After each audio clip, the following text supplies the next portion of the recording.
పవన్ కళ్యాణ్ ఉప్పాటి సముద్రం ఇంతలా మునిగిపోతుంటే ఏం చేస్తున్నాం? పవన్ కళ్యాణ్ ఓజీ సినిమా ప్రమోషన్ చేసుకున్నాం. ఇలా నిన్నటి వరకు ప్రతి ఒక్కడు ఒక ఫోన్ పట్టుకోడు పవన్ కళ్యాణ్ తిట్టడం, ఫోన్ పట్టుకోవడం పవన్ కళ్యాణ్ తిట్టడం. ఎందుకంటే ఈ సముద్రం ఇలా పైకి వచ్చింది కదా. అదే ఈ రోజు ఇంత శరవేగంగా ఇక్కడ పనులు జరుగుతున్నాయి. ఇంత రాత్రి మీద ఇంత రాళ్ళు ఇంత వాళ్ళు ఎంతున్నారు, ఇది కనపడదు మీ కళ్ళకి. ఓన్లీ పవన్ కళ్యాణ్ ఏం జరిగినా ఒకేలా ఎక్కడేం జరిగినా పవన్ కళ్యాణ్ మీద వేసేయడమే నెగిటివ్ గా. మానుకోండి ఇది. ఈ రోజు ఒక్క మీడియా మాట్లాడుతుందా? ఇంత శరవేగంగా ఇక్కడ పనులు జరుగుతున్నాయి పిఠాపురంలో, ఇక్కడ ఉప్పాళ్ళు ఇంత మంచిగా వాల్ కడుతున్నారు, దీని గురించి ఎవడో మాట్లాడు. సముద్రం పైకి వచ్చేసింది పవన్ కళ్యాణ్ ఏం చేస్తున్నావు, అక్కడేమో చెట్లు రాలిపోయే పవన్ కళ్యాణ్ ఏం చేస్తున్నావు.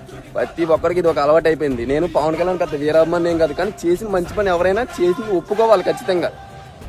ఒక కష్టం విలువ తెలిసినోడే మరొక కష్టాన్ని తీర్చగలడు.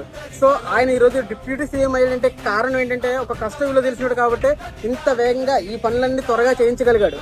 ఒక ప్రకృతి చేసిన విధ్వంసానికి కూడా పవన్ కళ్యాణ్ అంటే ఇది ఎంతవరకు న్యాయం నాకు అర్థం కాలేదు. జై హింద్.